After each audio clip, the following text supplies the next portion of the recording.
Welcome to another laser live stream. My name, if you don't know already, is Gil Poznanski, and on my channel we do a lot of work with lasers, Lightburn, and a whole bunch of other things. Twice a month, I come to you from, I was going to say sunny Melbourne, but it's actually a little overcast right now. It's been a beautiful day. It's actually been very gorgeous. We're starting spring, which is nice because we are still stuck in lockdown. But twice a month, we come from Melbourne, Australia, and we do the laser live stream where we talk all things about lasers, about Lightburn, about being creative, making things. And you know what? It's just been an amazing process in the last 2 years to bring everyone together and form a little bit of a community. So if this is your first time here, welcome. It's awesome. Before I go any further though, I do want to acknowledge two companies that make this possible. The very first happens to be Darkly Labs, the home of the Emblazer range. If you are interested, whoa, this is, hang on a second. I got a feeling the audio might have been a little bit too loud. If that is the case, let me know. I'm just going to bring that back just a little bit. First of all, let's get back to the sponsors. Darkly Labs, home of the Emblazer range. The Emblazer is a diode-based laser cutter.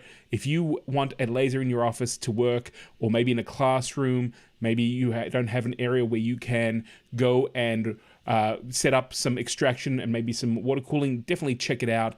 They can be found at www.darklylabs.com. And we also want to thank Lightburn software. Lightburn, the software that runs the Emblazer and a whole bunch of other laser cutters, I like the Emblazer software. I've been talking about it for years. I want to also thank them for making this live stream possible. It is awesome to see. Now, let me know if the audio has gone down a little bit, because I just saw that I was hitting the red. I've got a feeling that someone was playing with my my EQ, as they say. My little cat, who likes to sit on my Emblazer, I think he was pushing the levels. So I was able to catch that before we go any further. But before we start this laser live stream, we're going to go to the chat room because, you know, without fail, it is right now, it's a very big challenge here in Australia. I know that many countries beforehand, England, America, Europe, Asia, all went through real stringent kind of waves of COVID. Here in Melbourne, we have been locked down literally for months. I think at this point we're going on to 6 or 7 weeks being locked up. I can't believe, if to me it feels like we just did a laser live stream like 3 days ago. I don't know if time is compressing because of all of this or not, but I turned around, I was like, oh my gosh, seriously, I've got to go and do another laser live stream, which is awesome. So what I'm going to just, let's go and say hello to everyone who comes in. We are building a community here. There are some people who turn up all the time, and I love them for it. I love seeing what they create, what they make. Let's go to the chat room, and we're going to start right up the top. And I see Adrian came in straight early from Cooktown in Australia here, and he says another picture perfect engrave happening at the moment. This is an amazing thing because Adrian was having a few issues with his Emblazer core, and his diode was not firing correctly. He definitely reached out to the community here. He also reached out to the guys at Darkly Labs. They got him some parts. That machine is now working. Did take a little bit of time to work out exactly what the issue was, but I know that it's incredibly frustrating when you're trying to create things, and you know what? Things don't work, and I'm just really glad to hear that issue has now been solved for Adrian. And I also am so thankful that, I knew it because I have dealt with Darkly for some time, that they stepped forward. I believe they actually sent a whole bunch of parts to Adrian so he could work out exactly what the issue is. And you know what? It is so, so, so cool to be able to work with a company such as Darkly, because I know I've broken 3D printers before. I've broken other maker equipment. The company's not around, or they'll be like, here's the part, buy it, the warranty, you touched it, all that sort of stuff. Not the case here. So great to hear that, Adrian. Mike and Jen from Queensland, but right now they're in New Zealand. And the last stream, they were supposed to be back in Melbourne, but because of the lockdowns due to COVID, both here and in New Zealand, they are still locked away in New Zealand. But it's great to see you, Mike. I know that Mike and Jen usually end up making incredible things in the 2 weeks with their laser, but they've been away from their laser. But that's not, I'm just glad they're safe. And I'm sorry to hear that you are still stuck in New Zealand, but it's great that you've been able to come here. Audrey from Melbourne is also joining us. Thank you so much, Audrey. Stuart McMillan. Stuart, I think this might be the first time that you've been here. Let me know if I'm wrong. I do recognize the name. It's great that you're here, and I'm really glad that you were able to join us here on the live stream. I'm just looking to my monitor, so that's why you see my eyes moving that way. Mike shared with us that they've dropped the level so they can go out now, which is great, and that hopefully at the end of this month, so hopefully by the time, I think it's almost the time, you might be flying on our next live stream. How dare you? No, that's okay. You know what? If you're on a flight with internet, I don't expect you to watch the stream, but just come and say hello. We can have like a true international stream, right? We could be between countries. That would be so awesome. I'd love that idea. Let me know if we can make that happen, Mike. So that'd be kind of cool. What else is going on here? Hope everyone's well and safe in the lockdown. So far, so good. The only thing is, I'll be honest with you, these walls behind me getting a little close. I've been doing a lot of work, not only on my laser, but also with some other projects. We normally stick the stuff here just to the laser work, but you let me know if you want to see some of the other things that I've been working on. I've been working on my painting skills, a few 3D printing skills, a few finishing skills, as well as working with my laser to cut out paper models and a whole bunch of things like that. Let me know. All right. Audio seems okay. That's fantastic. Mike's saying two great companies, aren't they? They let us come together this way. This is so awesome. Kubi Coleman coming in from London. Kubi, thank you so much again. You are here almost every stream. I really appreciate it, man. It is awesome to see you here. I was wondering if you're going to turn up, but it must be very early in the morning there. But I appreciate the fact that you come and support us the way you do. Everyone's saying my audio is fine, which is great. Jen, who's also in New Zealand, comes in and shares, "Hey Gil, we are living vicariously through all your creations." So miss the laser. I get it. I totally get it, and I appreciate that you're going through some of the stuff that I've made, maybe some of the videos. Guys, if this is your first time here, I also do a whole bunch of maker videos, and in the last couple of years, been a large focus on the laser and Lightburn. So if you're interested, go and check that out. Hi, Gil and friends from South Africa. Good to see you well, and thanks for the great channel. Vaughn, a new member to the laser live stream. Thank you so much, Vaughn. I hope you're safe in South Africa as well. I have lots of friends in South Africa, so you know it's good to meet another one. And welcome. Stuart says, "No, I missed the last time. The time for that was my first." I knew I recognized your name. I knew it, but that's cool, man. I'm so glad that you're here. And Stuart saying that'd be so cool. Probably to see some other stuff. I might leave it with me. Maybe not for this stream, but we'll definitely do that. Mike saying live stream it from 30,000 feet. I love that idea. And Adrian's also laughing at that idea. It'd be really kind of cool. I remember in the early days of streaming, and I'm talking audio streaming, we're talking back in the 1990s. I remember listening to a radio show out of New York that was all about the early days of computer hacking, before hacking was considered a bad thing. And the show was called On the Line, and the person they were interviewing was on a flight from Europe to America, and he was like sitting in his seat on a phone, on one of those earphones, and he did like a 2-hour interview talking to people. I thought it was crazy. So I could just imagine what his credit card bill would be like. I'm not asking you to do that, Mike, but it'd be kind of cool to just get a message saying, "Hey, I'm flying. We're like 4 hours away from Australia. Have a great live stream." That would be kind of cool. Maybe that's my ego a little bit. I don't know. You know what? We're going to try and keep it fun. We're going to try and keep everything going on. For those of you who are new here, or maybe you're watching this on the replay, this is not just a live stream about lasers. We are also building an interactive community. And because of that, we have some intentions we like to go through every stream so everyone knows where we're coming from. So let's go through those right now. Our very first intention is to build a creative, interactive laser community, not just here, but also in different areas, including Facebook. I'm going to give you those details soon. We love it when you interact. So please feel free to chat in the chat room on the live stream. If you're watching this and you've got some comments, feel free to leave them in the comments below. We love, well, you know what? There's a difference between making a video and making a live stream, and a live stream is all about interaction. So please become part of our laser community. Our second intention is we want to support all laser users. Right now, we're focusing very much on the products like the Emblazer, like diode lasers, but that does not mean that it stops there. We are also looking at CO2 technology. I would love to get my hands on a fiber laser so I could go and explore that and introduce some of the concepts and the workflows for fiber lasers. Maybe that's something that will happen in the future. I don't know. But we want to support all laser users. Not just about pressing the buttons, but also how to use lasers safely. I think this is one of the really interesting things that comes up with this sort of technology becoming available to the masses. There are a lot of people who buy machines and at no fault of their own may explore the machine and create some processes that may put them in harm's way. We want to make sure that people are educated as well, and that's the part of the support, so that everyone knows how to use these machines safely and get the best results every time. Our third intention is to share the knowledge that we have.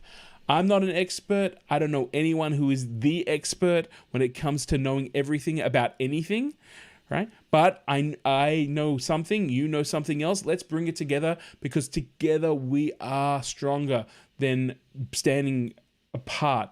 And you know what? I've learned so much from the people who have shared in the laser community, in the laser live stream community, especially. Some of the work that we showcase here blows my socks off and gets me inspired to go back to the laser and try something new. So don't be afraid to share knowledge or ask questions, both here and in the Facebook group. And of course, we learn from everybody. I might be the host of the live stream. I might be the person who sets up different communities all around the internet so that we can become stronger. But everyone here is an equal. Everyone's sharing their knowledge. Everyone's supporting each other. So that is why we come together in the laser live stream community every single week. It's not just to hang out with me. It is to be able to come and learn as much as possible. Now, going back to the chat room really quickly, Adrian's so inspired, he's buying a third laser. And Kubi Coleman's asking, a third Emblazer? I'm curious, actually. Are you going to go and get a fiber laser this time, Adrian? I know so far you've got a CO2 laser, you've got an Emblazer. Wonder what that third one is. I'm sure he'll jump in a minute and let us know. So, you know what? Awesome. And that's the sort of stuff we love to hear. We love to hear that people are exploring technology, learning things. And I know Adrian is so absolutely generous with his projects and his workflow that I'm sure it'll be, what he learns, he will pass on. No third laser machine. Have two now? Okay. Mike says we just like to hang out. Yeah, absolutely, man. I love to hang out with you guys too. It's absolutely an amazing part of the stream. All right, so let's move on. We've set the intentions. We've said hello to everyone. Let's talk about how you can be in part of this community. We're just talking about it before. So how do you guys get involved? Well, that's really easy. First of all, if this is your first time here, hit that subscribe button on YouTube to support this project. There are lots and lots of people creating a lot of different types of content here on YouTube. The more interaction we have, the more comments, the more thumbs up, the more subscription. It just tells the algorithm of YouTube, hey, you know what? The stuff that they're doing on the live stream, people like it, people enjoy it. When people go and search maybe laser or Lightburn or Emblazer or something like that, it just means that we're able to get a little bit higher on the ranking so they can come and explore and hopefully come and join us. And guys, do not be afraid to chat. I see people are talking right now to Adrian, asking what type of laser he's getting, and I'm curious about that too. Kubi Coleman's giving him so far we've got CO2, which I know that Adrian already has, the fiber. That's my question as well. Do not be afraid to chat. If you have a comment, if you have a question about some of the things that are being presented, feel free to speak. That's what it's all about, man. I make videos as well. I get comments, but that's not a live stream. It's all about being interactive. It's all about sharing what we know. If for whatever reason you might be watching this on a replay, or you may feel that you don't want to come on and chat openly in the live stream, you can catch us by email. So we have an email address at laser.livestream@gmail.com. That's a great way to be able to get in contact with us. We have a great contributor who watches the live streams. She sends her projects to me via email, and every single time those projects completely impress. everyone when they're seen. So Elaine, if you're there, we're saying hello. I know you're watching, so it's great. And the other thing is we also have a Facebook group. If you're on Facebook, come and join us at www.facebook.com/groups/laser livestream. That is kind of where we are between the live streams. A lot of people sharing projects, sharing what they know. You can get in contact with me. You can get in contact with a lot of the people that you'll be seeing in the chat room right here. Most of these people right there are definitely kind of, they're active. They are definitely around. And that Facebook group, by the way, has been growing exponentially. We broke 300, and it seems that every couple of days, a few more people are filtering in as they're finding this content. They're joining the community.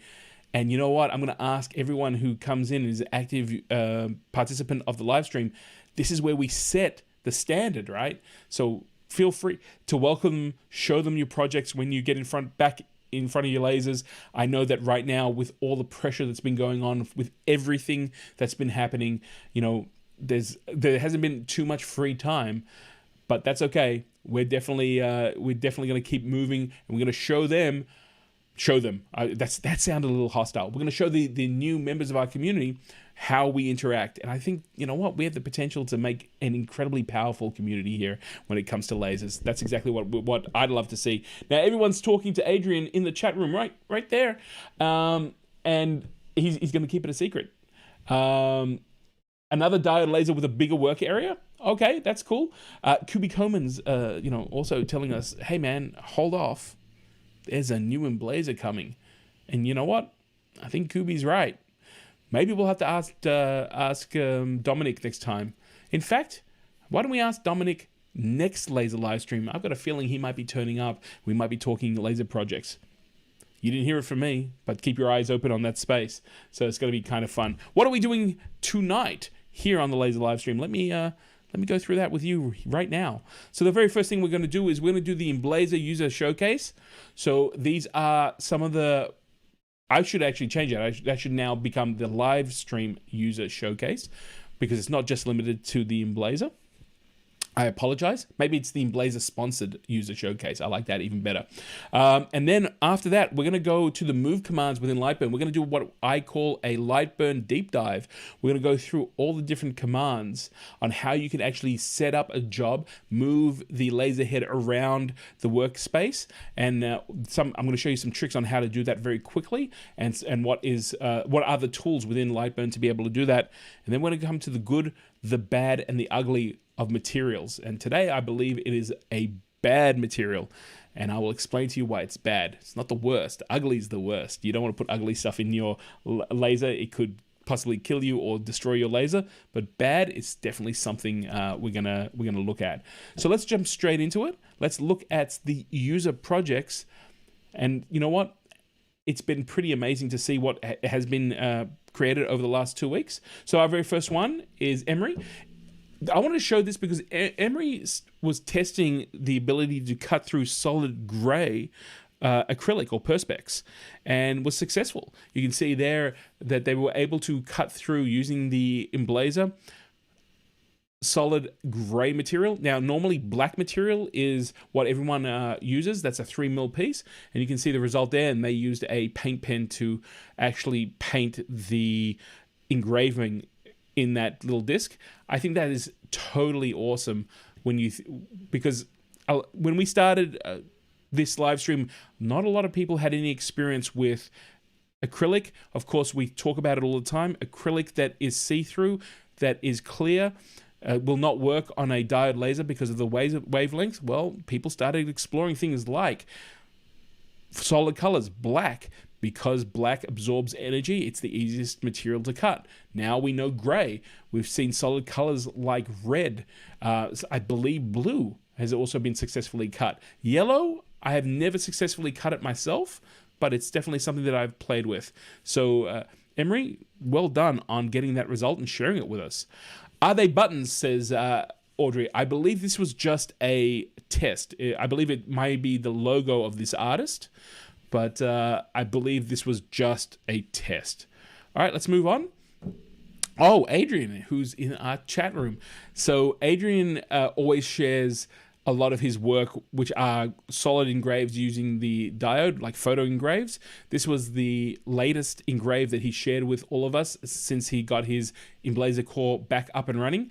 Look at the shadows, no, not just the shadows, but the reflection of light in this amazing car. This is just kind of so cool to see.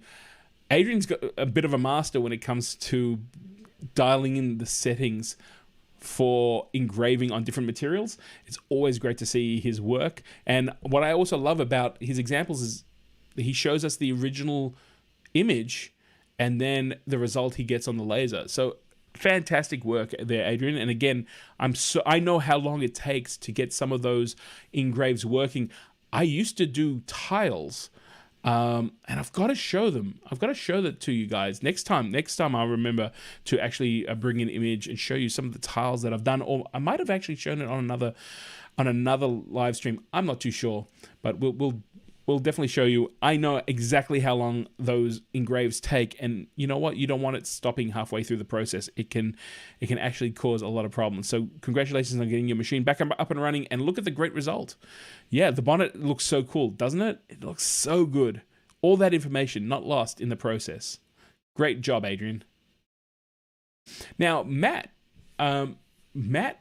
shared this within one of the Emblazer groups. He designed some, I think, clothing hangers for his daughter. And you can see there, they basically separate the size for 0, 000, 00, 1, and 2, and engrave some really nice kind of caricatures. You can definitely see the Australian theme there. Just very cool. Again, one of those things that I love seeing is how people apply this technology to a need or maybe something that they want to create, and it is just awesome to be able to see that. So Matt shared that. Really great work. Matt's a new Emblazer user and definitely got that stuff dialed in. It is awesome to see. And then after Matt posted, we also had Michaela, who also uses her Emblazer as a bit of a side business. She also created and showed these kind of clothing hangers or separators. So I thought, wow, that's kind of cool. And again, very different from the previous example, but really unique in the same way. I really like the wattle. Is it a wattle plant? That's actually cut out of those. So very clever, very cool. I see Jen says that's so clever. I would not be surprised if Jen, maybe when you get back to your laser, you'll create your own version of these hangers. And again, that's what is so cool about sharing your work. You don't have to copy anyone else's. It's all about being able to be inspired and create your own. So that's really kind of cool. They look good. I like that. Great, Adrian. I'm so glad to hear. We also have from Stuart, and I believe Stuart is in the chat room. There you go, Stuart. That's also one of the reasons why I recognize your name. Stuart has been cutting these incredible mandalas, and what I really liked about this is he was sharing with us on the Facebook group that he takes water and food dye and will actually use that to stain the engraved pieces. And I think that is just amazing. That's something I hadn't thought about. I have done similar work using acrylic paint pens, but the idea of being able to create these colored pieces. Now, since Stuart is in the chat room, I'm going to ask him, do you soak the material before or after you engrave? I think it's a really important question to ask. But the red, the yellow, I think it's kind of a greeny blue, the dark blue, are spectacular. Absolutely spectacular work. And when I saw that, I believe Stuart just posted that up yesterday. I had to add that into the shuffle here on the Laser live stream because it is just such a very, very cool way of kind of creating, a color motif. And that's something that I want to do as well. So it is pretty cool. I hope maybe Stuart has left us, or maybe he's just gone to go get a coffee. He's going to be like, what? I missed it? Maybe he'll catch it on the replay. That's not a problem. But if you get a chance, if you are there, Stuart, I would love to learn about that. And kind of creating these discs, again, I thought I'd share something that I made. This is the last thing that I made before lockdown. You painted them before, but I might try after. Thank you so much, Stuart. Let's go back there. So you painted those before with water and some food dye, and then you put them in the laser.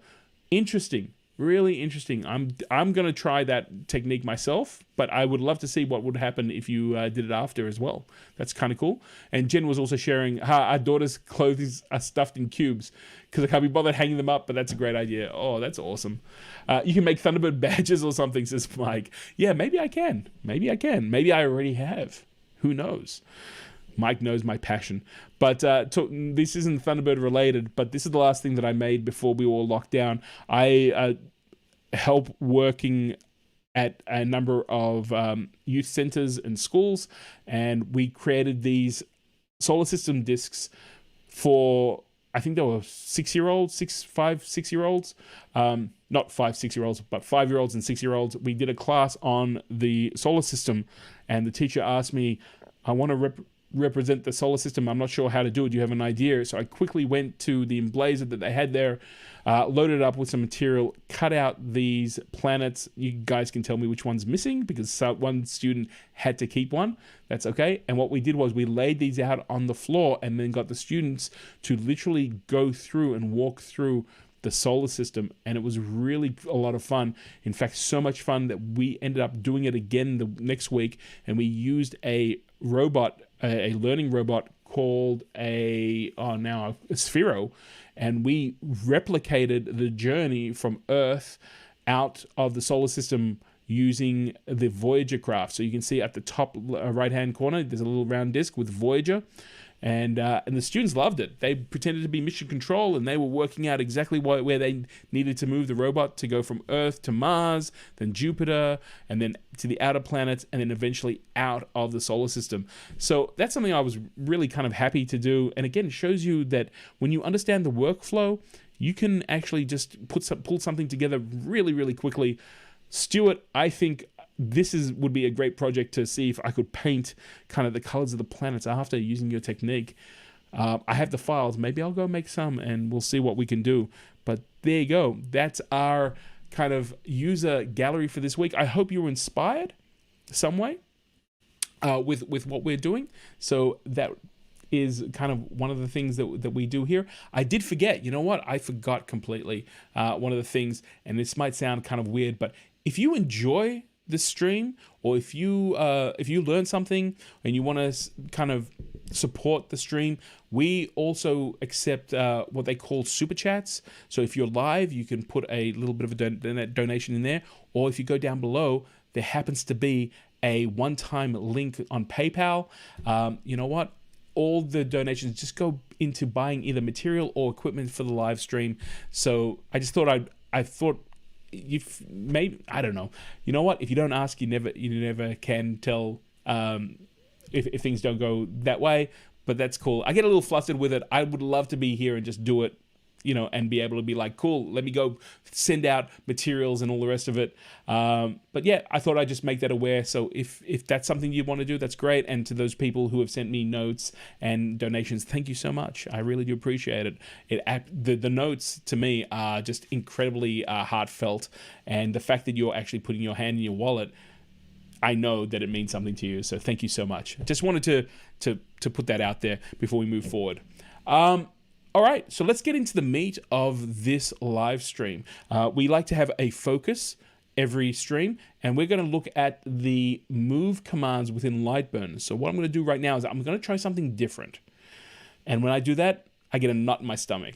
You ever get that? When you try something different, we've done 25 of these live streams, and now Gil decided he was going to do something different. I've set up a camera right next to my emblazer, and I've got my computer here. So what I'm going to do is I'm going to go turn to my computer, and I'm going to see whether or not we can actually go through those move commands and watch the emblazer move at the same time. Is it going to work? I hope so. Let's see. All right, let me go turn on my computer. Let's throw to that. Okay, so let me reach over and let me turn on my emblazer too. So I've got the lid up so you can hear probably through the microphone. I apologize for the noise, but I wanted you to see what is actually going on with the laser head as we go through these different features and really focus on the move commands to move your laser head into the different positions that you may need when you're actually working with your laser. So the very first thing that I want to show you here is the set laser point by clicking on the page. This actually happens to be a tool in the toolbar, and you can actually find it right here. And I'm going to click it on it right now. It should actually pop up. I'm hoping it'll pop up. Yeah, there you go. Set laser position by clicking on the page. It's just under the text and the ruler tools.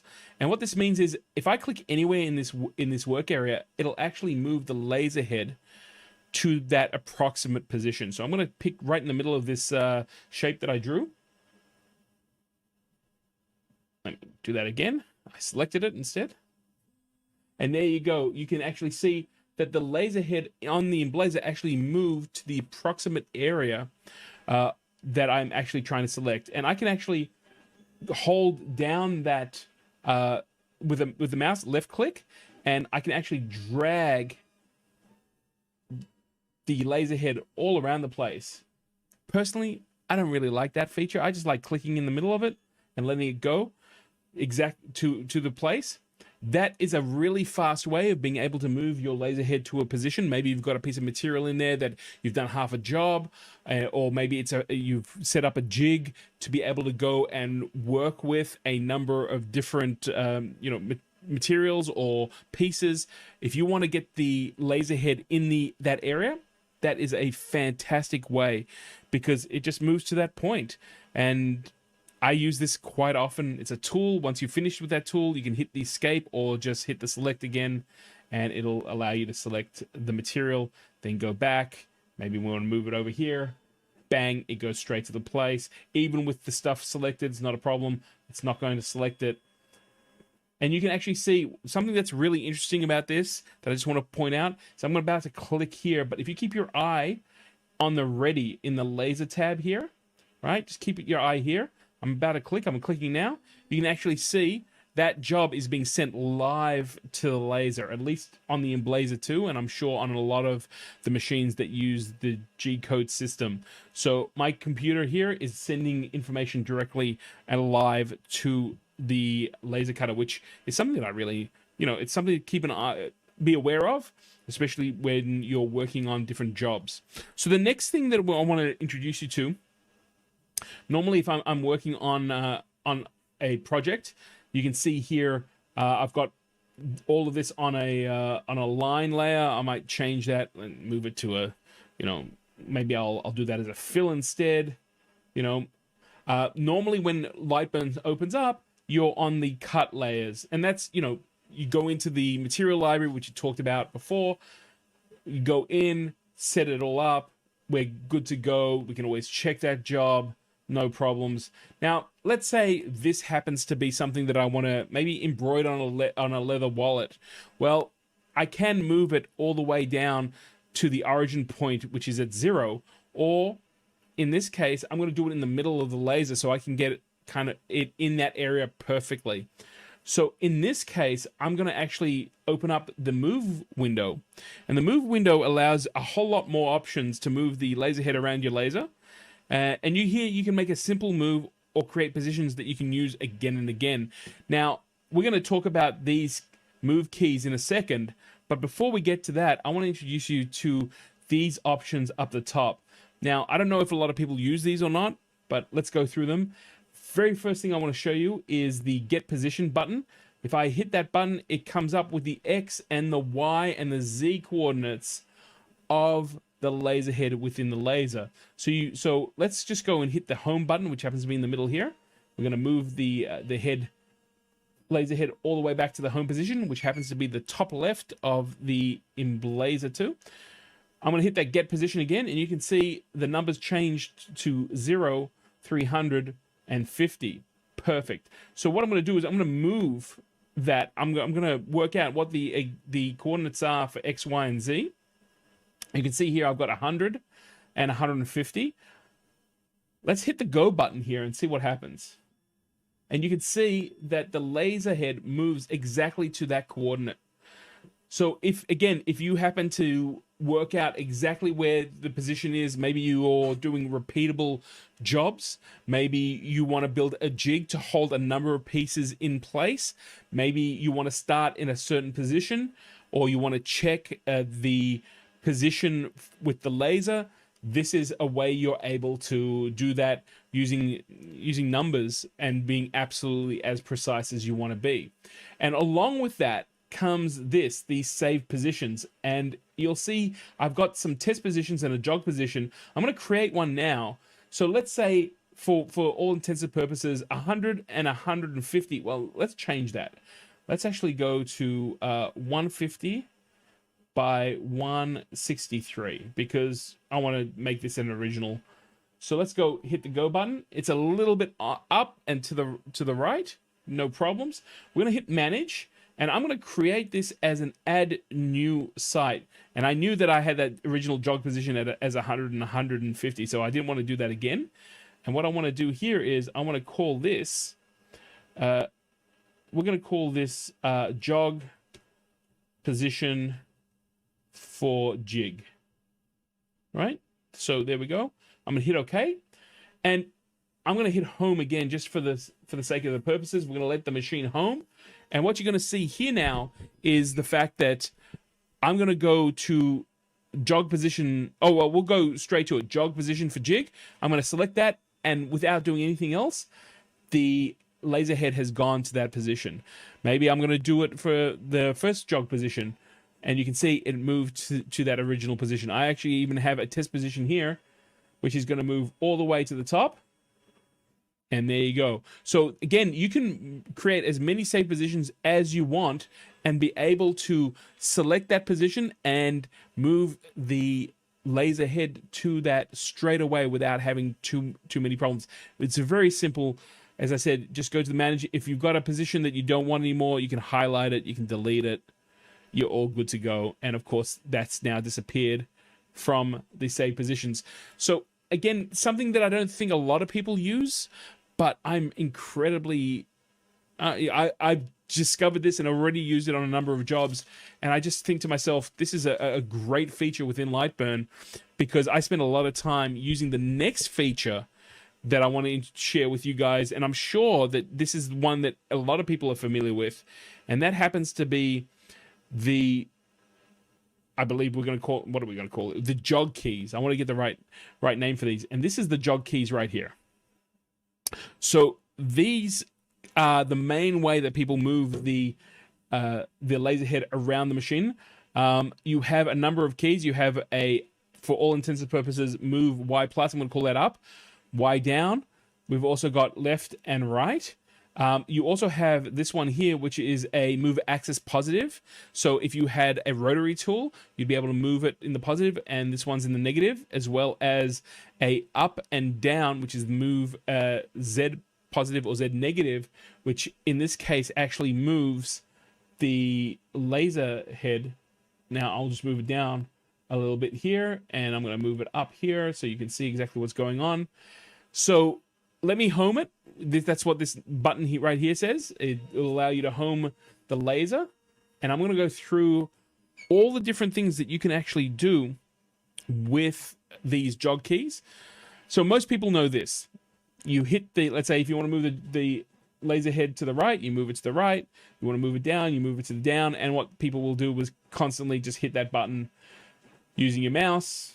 And you're like, okay, so I'm getting there closer. You know, how many people have done that? I mean, you know, that is how people use a Lightburn when they're setting up their jobs, and that's okay.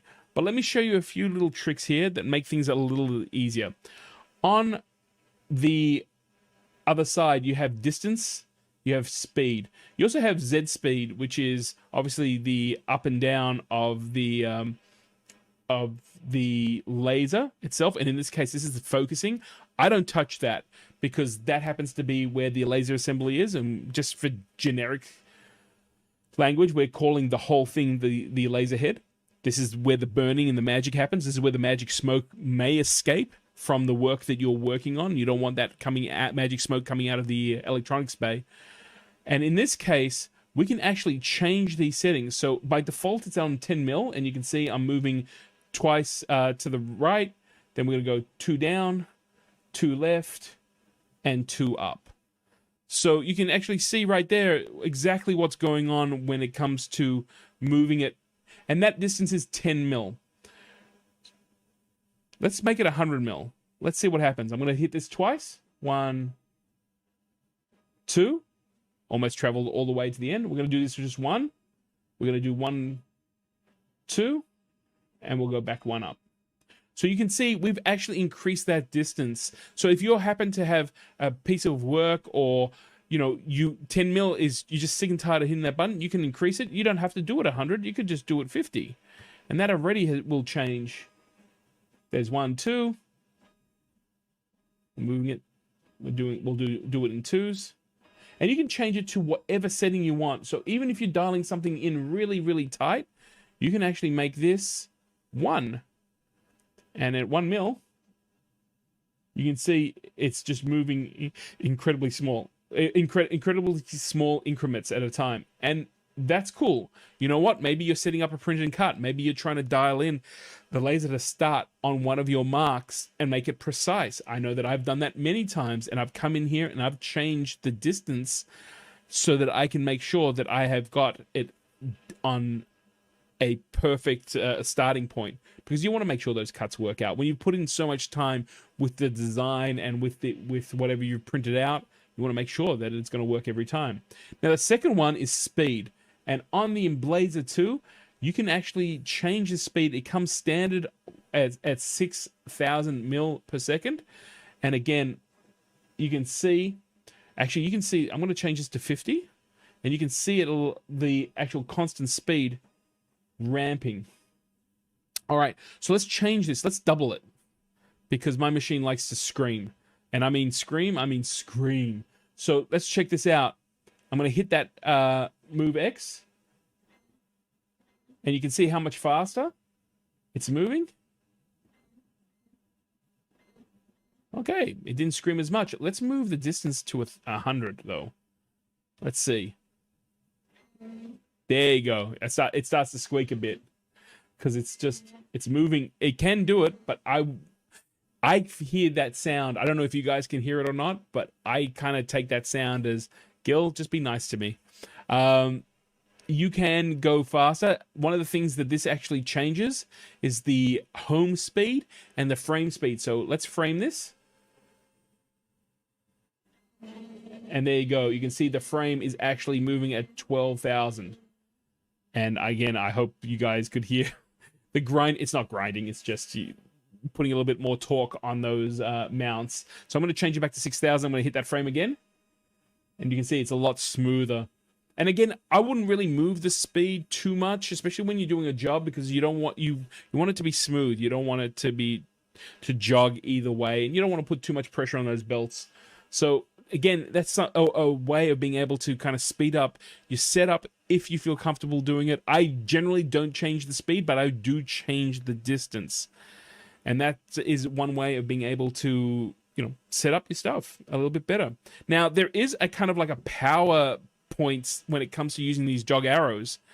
And in this case, you can actually use the keys here in combination with both the shift key and the control key. Now, if you're using a Mac like me, it's not the control key, but the command key that does it. But if you hold it over here, you can see it says control small steps and shift big steps. So what I'm going to do is we're going to move this back to 10, and I'm going to home it,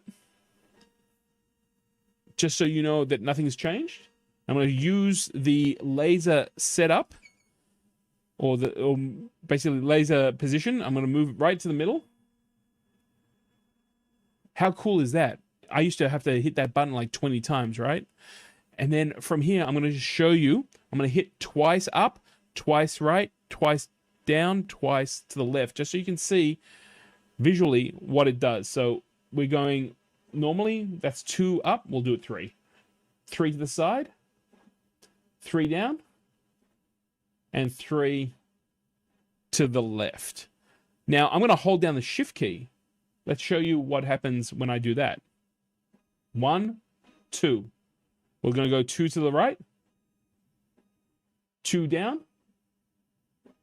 and 2 to the left. So that's a fast way of increasing that distance without having to go in here and actually changing the numbers. I don't know what it's set to. I'm assuming from the look of it, it's around 50 mil. But again, if you happen to be if your laser head happens to be homed and you want to move down quickly, hold down your shift key and just move your laser head as far as you want. And I'm going to just home it again. I'm going to show you how to get that to move very, very quickly. So let's move within almost 2. That's 3. I'm in the middle. 1, 2, 3.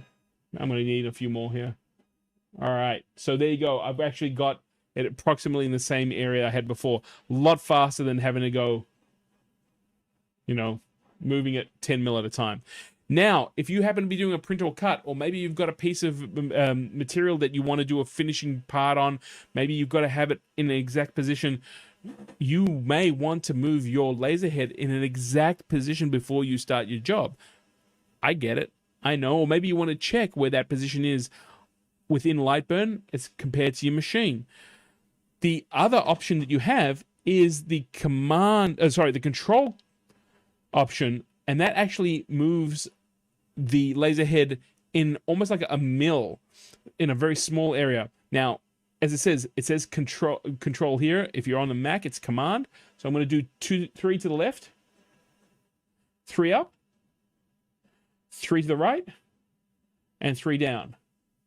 So there you go.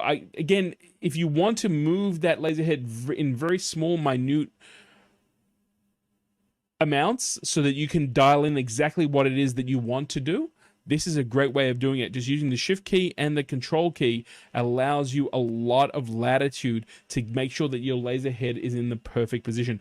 And just to show you the differences one last time, I'm going to do one whole circuit at the normal. So we're not holding anything down. So we're going to go up 1. We're going to go left 1. Sorry, that's right 1, down 1, left 1. Do that again. Up, right, down, left. I'm now going to hold the shift key. That's 1 up. That's a large step. 1 to the right, 1 down, 1 to the left. We'll do 1 more. Up, right, down, left. And now I'm holding the control key. On my Mac, it's the command key. That's 1, 2, 3 up, 1, 2, 3 to the right, 1, 2, 3, and 1, 2, 3. So there you go. 3 ways that you're able to move your laser head around to get the perfect positioning for your jobs. Whether you use the tool and actually click on and move the laser head around, whether you use the get position, dial in your numbers in the position and hit go, or take a save position and move the jog position into the area so you can do it multiple times, or you use these move keys to move the laser head around, and then using the shift or control, you can make big jumps or small jumps to make sure that you've got it all in the right place. All right. That is the deep dive when it comes to the move commands. I'm going to jump back into the chat room, see if you've got any questions. Let me know if you've used these before, and we'll continue with the live stream right now.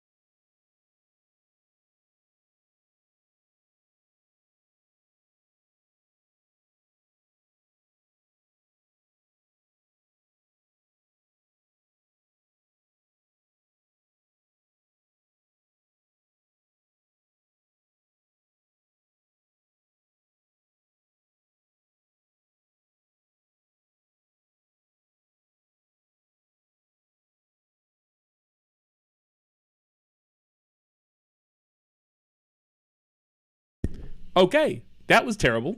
How about that? I was talking all this time with no sound. All right. I must have hit the sound button when I went over to my computer. That's okay. I'll start again. That kind of worked. I got a little flustered a little bit between that and the microphone, but that's okay. I do want to welcome Chris. I see a new person. We can't wave. That's kind of funny.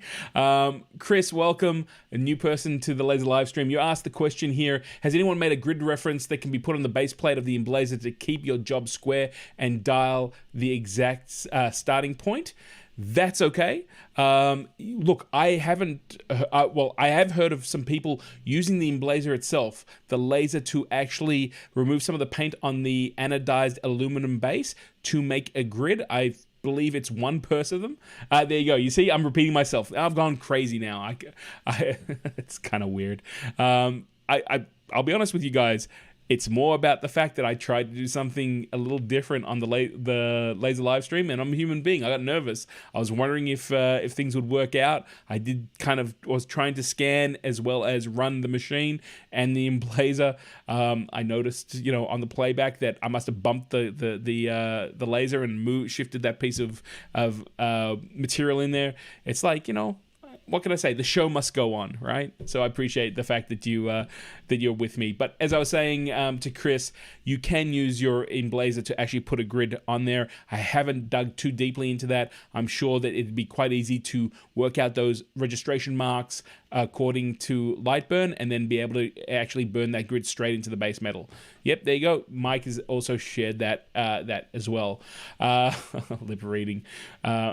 That's okay, Adrian. I'm more than happy to repeat myself as many times as you want.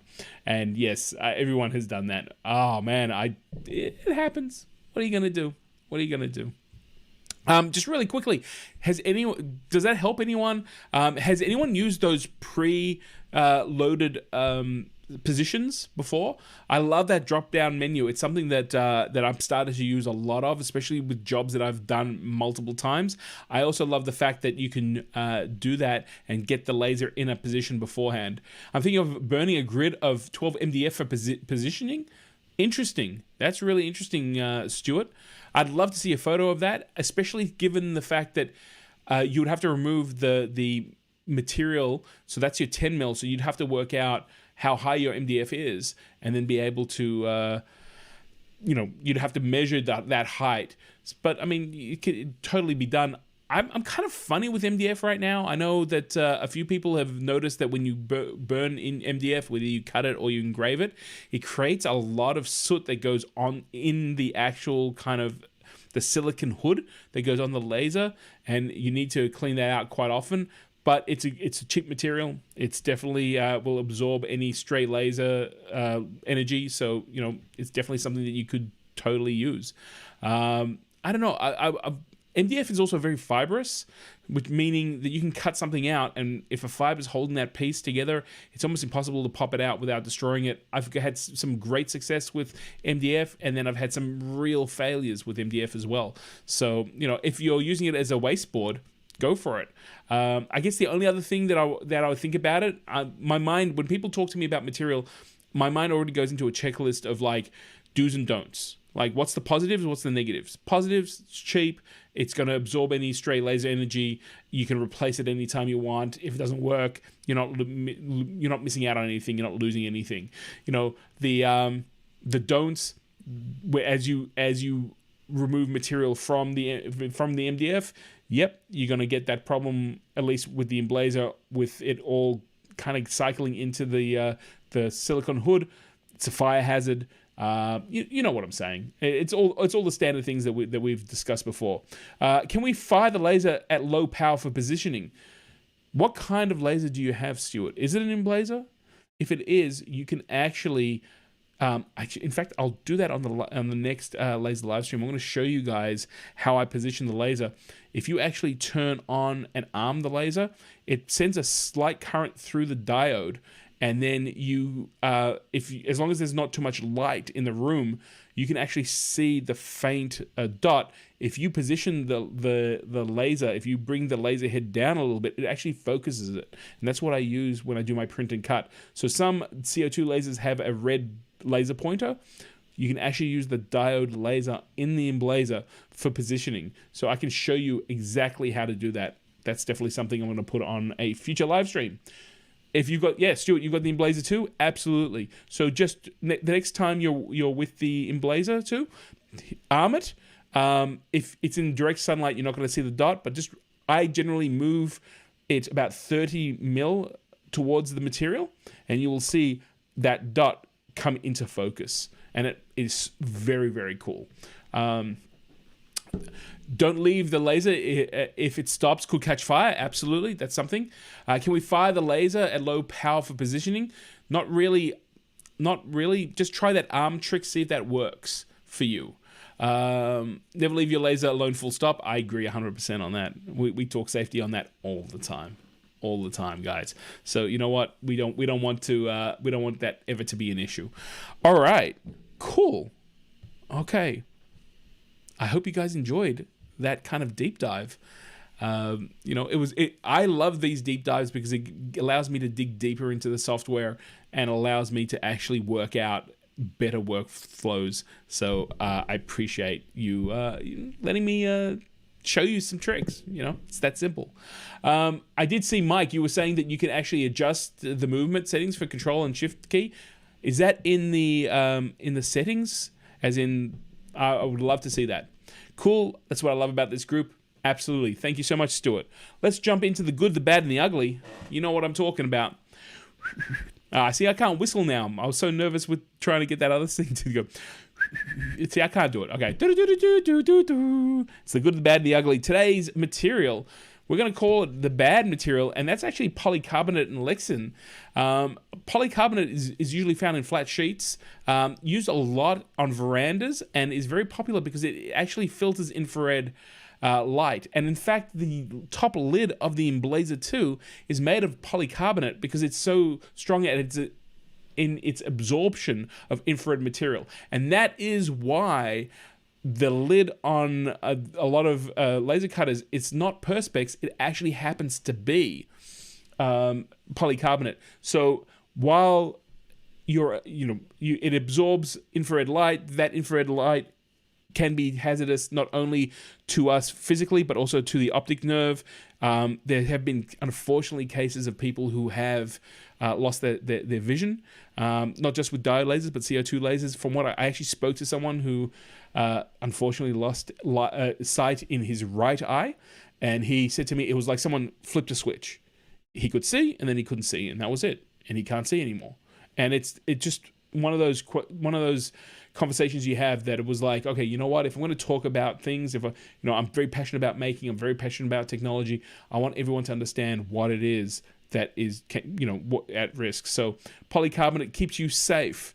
And you know what? It's used in a number of different applications. And basically the frequency of the light of the laser cutter uses to cut material. So if it's filtering out that frequency, it's not going to be very efficient when you're cutting polycarbonate. The dangers, though, is that if you keep pushing and, like any material, you put enough energy into it, it will cut, it will burn. When polycarbonate actually is cut, it creates long, stringy clouds of soot that float up, ruin the optics, and can catch fire. If polycarbonate actually catches fire, you're in trouble, pal, because it is toxic. You can get it. You can actually cut it.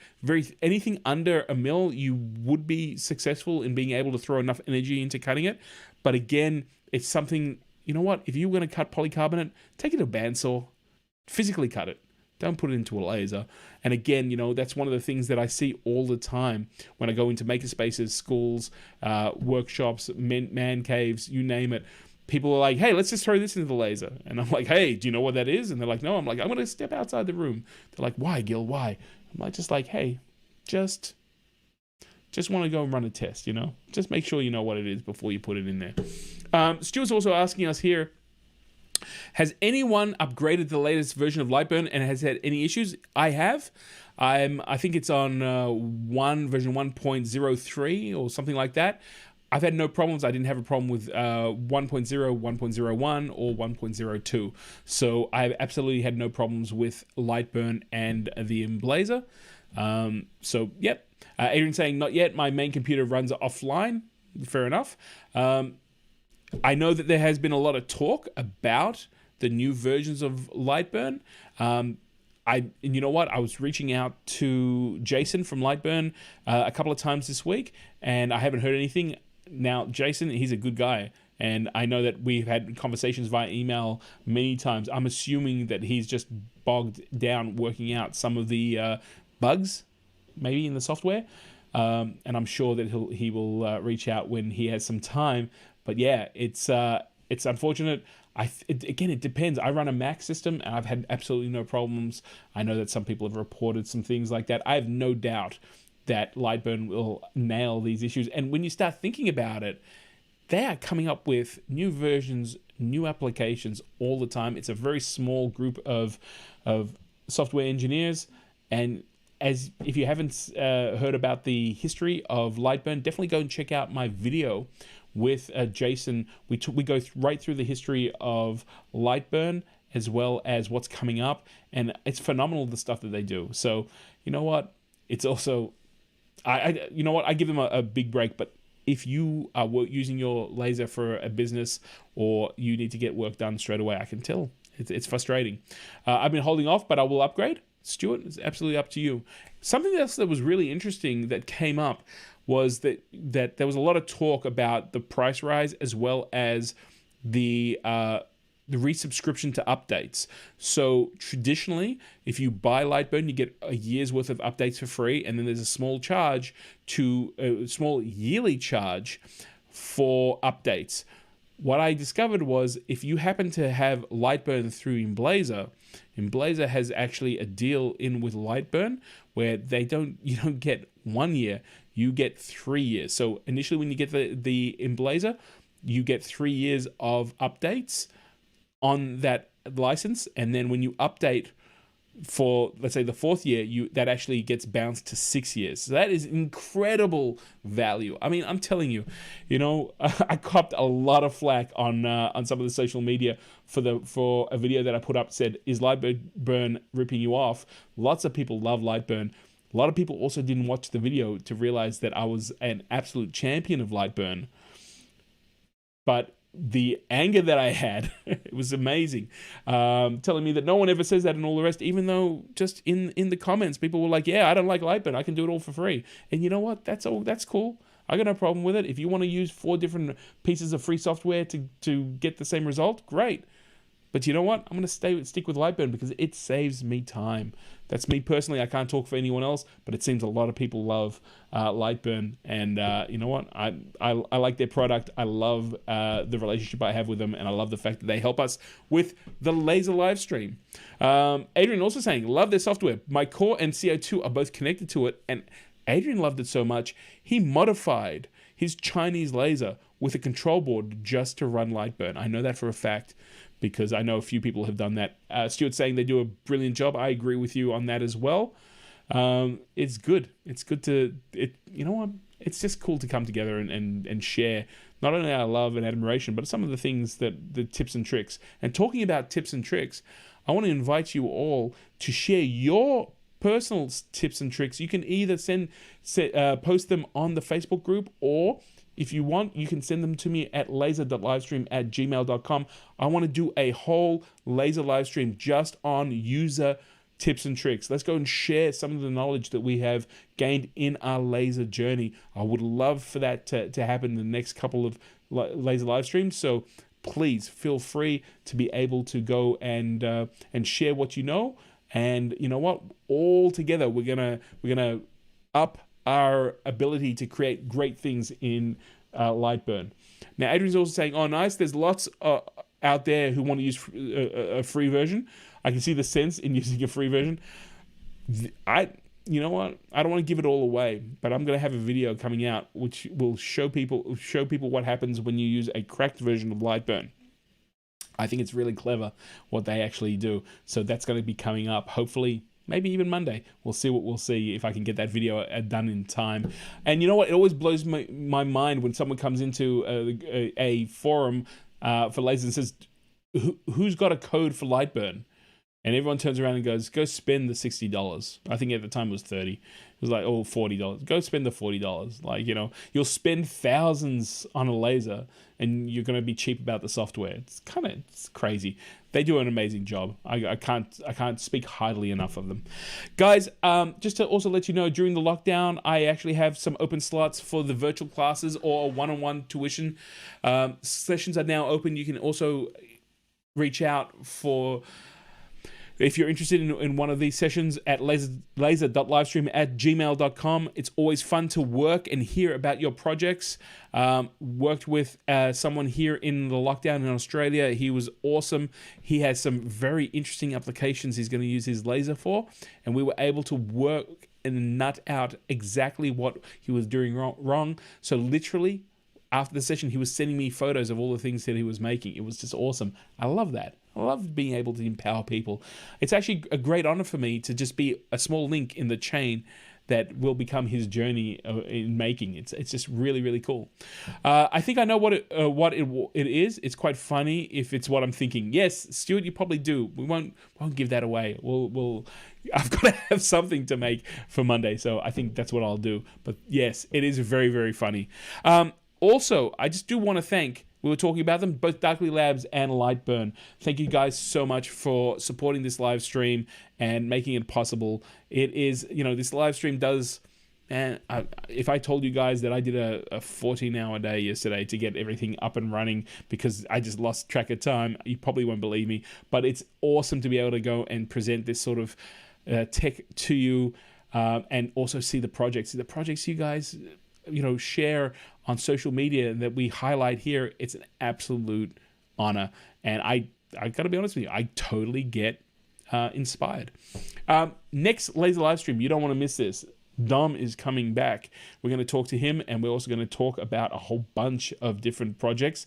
I don't know if he's going to challenge me again. I hope not, because last time he just kind of, I don't know. I was going to say he blew the pants off me, but he made a very, very cool project. I hope you guys think that I held my own, but we'll see what happens.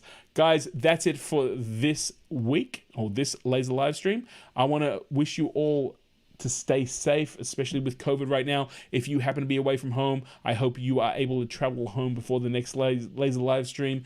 And you know what? We should definitely, you know, support each other, not just in our laser projects, but if you happen to be locked up, reach out. You know what? I have also started playing around with doing a few projects in Lightburn as a live stream on Facebook. So when I'm working on projects, I will try to send those out as well. So if you see me in there and you want to have a chat or just say hello, feel free. It's absolutely, we're here as a community, not just about lasers, but on a whole bunch of other things. Guys, that's me for tonight. I wish you the best, and I will see you in 2 weeks' time with the head of Darkly Labs right here. Until then, go make something amazing. I know you're going to do it. So go make something amazing and share it with us. I'll see you guys real soon. Take care. Stay safe. Stay safe.